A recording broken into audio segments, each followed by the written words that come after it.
Hey everyone, Micah here with Electrek, and today we're reviewing the Velotric Go 1, an awesome electric utility bike that you're going to check out with us. Let's hit it.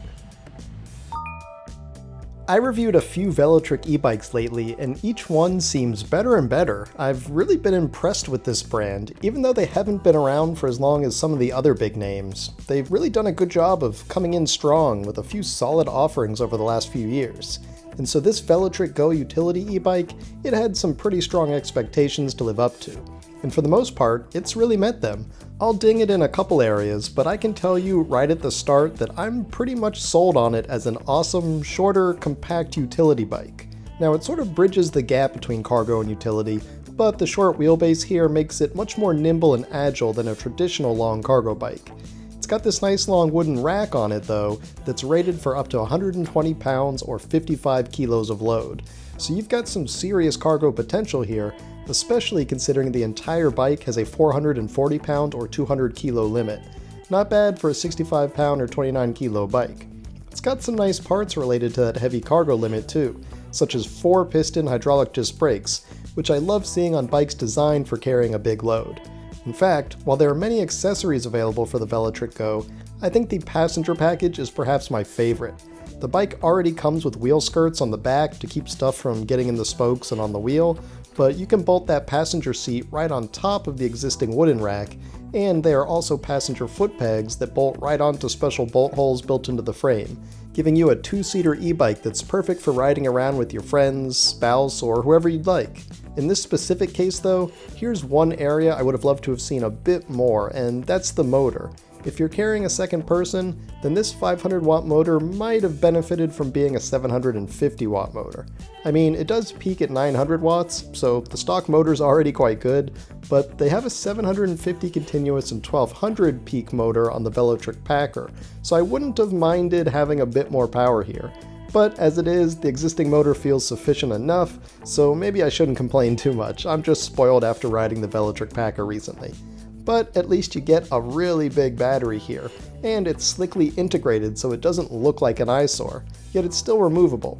At 48 volts and 14.4 amp hours, that's 692 watt hours of capacity. Plus, and perhaps most importantly, it's UL listed, and in fact the entire e-bike's drivetrain is UL listed as well, so there's some nice safety assurance there.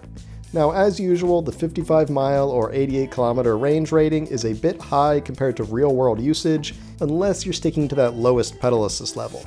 I find that throttle only riding will net me around 25 to 30 miles, and mixed riding with pedal assist and throttle gets closer to 35 to 45 miles of range. And that's with mostly using the top speed of 20 miles an hour. Now that out-of-the-box speed of 20 miles per hour is probably sufficient for most people and general recreational or fitness riding, but if you're using this as a true commuter and you're riding on larger, faster roads, you might want to go a bit faster. That's why I like that you can actually unlock the bike to 25 miles an hour. Now they say that this is for off-road use because it actually allows you to get to 25 with the throttle as well, which isn't accepted under the categorization of Class 3, where normally you can only go above 20 with pedal assist only. So if you're gonna unlock that, do it at your own risk. Another alternative though, if you want to make sure you're 100% legal, is just to unplug the throttle after you unlock the speed. That way you'll be perfectly good to go as a Class 3 e-bike with only pedal assist functionality. And there's even more to this bike than just the performance too, because let's be honest, there are a lot of 20 to 28 mile per hour e-bikes with 500 to 750 watt motors out there. It's the other parts of these bikes that really start to set them apart. On the Velotric Go here, I'm loving that Y kickstand at the bottom that makes it nice and stable when it's parked, even on loose or uneven surfaces like grass and dirt. I also love these wide 3-inch tires and 20-inch diameter size. I've mentioned before how 20 by 3-inch tires are probably my favorite of all the sizes out there, since they have both the benefits of fat tires and more normal width everyday tires. They're wide enough to give good cushion, but still nimble enough to wiggle around when you need it. And one cool feature that almost no other bikes outside of Velotric have, at least at the time that this review is coming out, is the Apple Find My feature, where the bikes basically have the guts of an AirTag tracker hidden inside the frame. So if your bike is ever stolen, or you just forget where you parked it, you can find it right on your phone.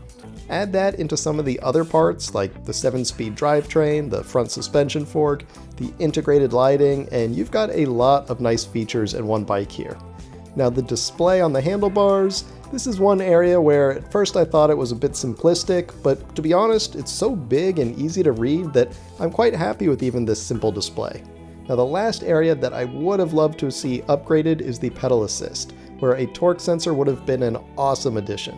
It would have made the pedaling just that much nicer than the included cadence sensor, but to be fair, it is hard to get a torque sensor at the bike's price of $1,699.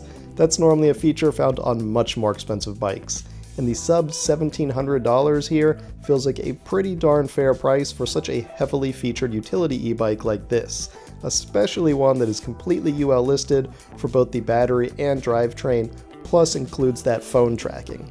Sure, it's not a perfect bike, and I can always nitpick and make peanut gallery suggestions for what could have been better, but at this price, the features and the design, they definitely feel good to me.